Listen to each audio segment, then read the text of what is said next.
Buen día, doctora y compañeros. El día de hoy yo les voy a hablar sobre los órganos genitales internos masculinos. Estos comprenden los testículos, el epidídimo, los conductos deferentes, las vesículas seminales, el conducto eyaculador, también lo que es la próstata y las glándulas bulbouretrales. Vamos a empezar hablando sobre el conducto deferente, que es este de aquí. El conducto deferente va a ser la continuación de lo que es el conducto del epidídimo. Entre sus características podemos nombrar que posee unas paredes musculares que van a ser gruesas y una luz diminuta. También va a empezar en la cola del epidídimo y en el polo inferior de lo que es el testículo. Va a ascender posterior al testículo y va a ser medial a lo que es al epidídimo. Eh, Podemos nombrar también o decir que es el componente principal del cordón espermático. Va a penetrar en la pared anterior del abdomen a través del conducto inguinal. También va a cruzar sobre los vasos ilíacos externos y entre la pelvis. Va a discurrir va a discurrir junto a la pared lateral de la pelvis, donde se va a situar al extremo del peritoneo parietal y se va finalmente a unir con el conducto de la vesícula seminal para formar el conducto eyaculador, que eso lo vamos a ver posteriormente. Sobre este conducto deferente podemos decir que durante todo su recorrido no va a haber ninguna estructura que se va a interponer en él y tampoco en el peritoneo con el cual va a establecer un contacto directo. Este conducto va a cruzar superior al uréter junto al ángulo posterolateral de la vejiga y va a discurrir entre el uréter y el peritoneo del pliegue uretal para alcanzar el fondo de la vejiga urinaria. La base evolutiva de esta relación se va a mostrar que va a estar junto a la posterior, en la parte posterior de la vejiga, donde el conducto deferente se va a situar primero superior a la vesícula seminal y después va a descender medial al uréter y a la glándula. En ese punto ya este conducto deferente se va a ensanchar para formar lo que es la ampolla del conducto deferente. Después su vascularización de este conducto eh, va a ser donde la diminuta arteria de conducto deferente suele tener un origen en la arteria vesical superior y a veces también en lo que es esa arteria de aquí, que es la arteria vesical inferior. Y su extremo se van a estomosar con la arteria testicular, que está aquí, que es la posterior al testículo, que es esta de aquí. Esta la arteria testicular, que también va a ser posterior al testículo. Las venas, podemos decir que la mayor parte del conducto van a drenar en las venas testiculares, incluido lo que es el plexo venoso, que es el pampiniforme, que viene a ser este de acá, este plexo de aquí, es el plexo pampiniforme. Ahora hablando sobre las vesículas seminales, estas se encuentran localizadas en esta parte de aquí. Estas también se las llama como glándula vesicular o la seminal. Es una estructura alargada que de unos 5 centímetros de largo, aunque en ocasiones puede ser mucho más corta. Esta se va a encontrar entre el fondo de la vejiga de acá y lo que corresponde al recto. Las vesículas seminal son estructuras oblicuas y van a ser superiores a la próstata y no van a almacenar espermatozoides a pesar de lo que le va a implicar el término de la vesícula, ¿no? Estas secretan un líquido que es alcalino con fructosa, que es una fuente de energía para los espermatozoides, y un agente que es coagulante que se va a mezclar con los espermatozoides cuando van a pasar hacia los conductos eyaculadores y la uretra, que eso vamos a verlo posteriormente. En los extremos superiores, la vesícula seminal va a estar cubierta por el peritoneo y se van a situar posteriores a los uréteres, donde el peritoneo del fondo del saco rectovesical los va a separar del recto y sus extremos inferiores de la vesícula seminal van a estar relacionadas con el recto, que van a estar separados de él por el tabique rectovesical. El conducto de esta vesícula seminal se va a unir al conducto deferente para formar el conducto eyaculador, como ya lo nombramos, ¿no? Su vascularización va a ser las arterias de la vesícula seminal, van a derivar de esta arteria vesical, la que nombramos hace rato, que era la vesical inferior y la rectal media, donde las venas que van a acompañar a estas arterias van a recibir un nombre igual o similar. Ahora hablando de los conductos eyaculadores, esta se encuentra aquí, este conducto eyaculador. Es un tubo delgado que se forma por la unión del conducto de una vesícula seminal con el conducto deferente, ¿no? Estos conductos van a tener una longitud aproximadamente de unos 2,5 centímetros y se van a originar cerca del cuello de la vejiga y van a discurrir juntos. Aquí encontramos a la vejiga, ¿no? Este sería el cuello de la vejiga. Los conductos eyaculadores van a converger para desembocar mediante los diminutos orificios que estas son semejantes a una ranura.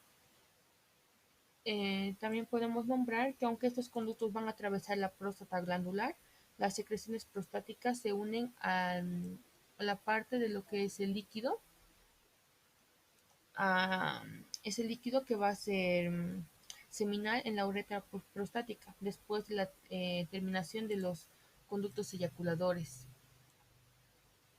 Ahora su vascularización de este conducto va a ser las arterias del conducto deferente, generalmente lo que son las ramas de las arterias vesicales, tanto la superior, aunque también eh, pueden proceder de lo que es la vesical inferior. Estos van a irrigar a lo que es el conducto eyaculador, donde las venas también se van a unir a los plexos venosos prostáticos y al plexo vesical. Ahora hablando sobre la próstata, que es esto de aquí. Esta próstata tiene unas dimensiones aproximadamente de unos 3 centímetros de largo y 4 centímetros de ancho y 2 de profundidad anteroposterior. Es la mayor glándula accesoria del aparato reproductor masculino. Esta próstata es del tamaño de una nuez. Esta va a rodear a lo que es la uretra prostática. La porción glandular va a constituir unos 2/3 de la glándula y el otro tercio va a ser la parte fibromuscular. Ahora de aquí afuera, esto que es la cápsula fibrosa de la próstata va a ser densa y va a ser vasculonerviosa y se va a incorporar a los plexos nerviosos y venosos prostáticos, donde el conjunto de esto va a estar rodeado por la capa visceral de la fascia pélvica, la cual va a formar parte de lo que es la vaina prostática fibrosa. Va a ser delgada y anteriormente se va a continuar anterolateralmente con los ligamentos eh, puboprostáticos y posteriormente va a ser gruesa y va a continuar con el tabique rectovesical. Entre sus características de la próstata podemos decir que tiene una base estrechamente relacionada con lo que es el cuello de la vejiga. Va a tener un vértice que va a estar en contacto con la fascia de la cara superior del esfínter de la uretra y los músculos perineales profundos. Va a tener una cara anterior muscular, cuyas fibras musculares va a ser la mayoría, van a estar orientadas transversalmente. Van a constituir un hemiesfínter vesical a modo de canal que va a formar parte del esfínter de la uretra. Va a tener una cara posterior que va a estar relacionada con la ampolla del recto y va a tener caras inferolaterales que se van a relacionar con el elevador del ano. Ahora la próstata también va a tener un istmo. Esta se va a encontrar anterior a la uretra y sobre todo va a ser fibromuscular y va a presentar la continuación superior del músculo esfínter de la uretra hasta el cuello de la vejiga y va a contener un poco de tejido glandular. La próstata va a presentar dos lóbulos, un lóbulo derecho y también un lóbulo izquierdo, que estos dos van a estar separados por el istmo, como ya lo nombramos hace rato, y posteriormente por un surco longitudinal central que va a ser poco profundo. Estas pueden dividirse o subdividirse, perdón, por efectos descriptivos en cuatro lobulillos que van a ser indistintos y son definidos por su relación con la uretra. Va a tener un lobulillo que es inferior-posterior, que este se va a situar posterior a la uretra e inferior a los conductos eyaculadores. Va a tener otro lobulillo que es el lobulillo inferior-lateral, que esta va a estar directamente lateral a la uretra. Y el lobulillo superomedial, que es un profundo al lobulillo inferior-posterior, que va a rodear al conducto eyaculador que va a ser lateral. Y va a tener un lobulillo que va a ser anteromedial, que va a ser profundo al lobulillo inferior-lateral y directamente lateral a la uretra prostática proximal. La próstata también tiene los conductillos prostáticos, que estos se van a abrir principalmente en los senos prostáticos que se encuentran a cada lado del cólico seminal en la parte posterior de la uretra prostática. Ahora hablando sobre su vascularización, las arterias prostáticas van a ser fundamentales de las arterias de la rama de la arteria ilíaca interna, pero también va a ser especial de lo que es la arteria vesical inferior, que esta se encuentra por acá, esa arteria. También se van a hacer las arterias pudenda oscura y la rectal media, que esta se encuentra aquí. Las venas que se van a unir para formar el plexo venoso prostático y podemos decir que que ese plexo venoso prostático se va a continuar superiormente con el plexo venoso vesical y se va a componer posteriormente con el plexo venoso vertebral, que es el interno. Ahora hablando sobre lo que son las glándulas bulbouretrales, que estas se encuentran en esta parte de aquí. Estas de aquí. Estas glándulas también se las conoce como glándulas de Cooper, que son del tamaño de un guisante, se van a situar posterolateralmente a la porción intermedia de la uretra. Básicamente están embebidas en la parte de lo que es el esfínter externo de la uretra. Los conductos de estas glándulas van a pasar a través de la membrana perineal con la porción intermedia de la uretra y van a desembocar en lo que son en las aberturas diminutas de la porción proximal y de la porción esponjosa de la uretra, en el bulbo de lo que es el pene. Su secreción va a ser de aspecto mucoso que va a entrar en la uretra durante la excitación sexual. Ahora hablando sobre la inervación de los conductos deferentes, de la vesícula seminal, de los conductos eyaculadores y también de la próstata, van a estar ricamente inervados por lo que son las fibras nerviosas simpáticas, que estas se van a originar en los cuerpos celulares del núcleo intermedio lateral de los segmentos medulares. Van a atravesar los ganglios que van a ser paravertebrales del tronco simpático para pasar a los componentes de los nervios esplánicos mayores y de los plexos del hipogástrico. Aquí se encuentra el plexo hipogástrico y también de lo que es el pélvico. Las fibras parasimpáticas presinápticas de este segmento, desde la vértebra sacra número 2 hasta la número 3 de la médula espinal, van a atravesar los nervios esplánicos que se van a unir también a los plexos hipogástricos inferior y al pélvico. Ahora, la sinapsis de estas neuronas simpáticas y parasimpáticas se van a producir en los plexos cerca de lo que son las vísceras pélvicas o de camino hacia ellas. Sin embargo, las fibras simpáticas del plexo venoso prostático van a formar lo que son los plexos cavernosos que van a llegar a los cuerpos eréctiles del pene y que van a proporcionar una erección, ¿no?, de este.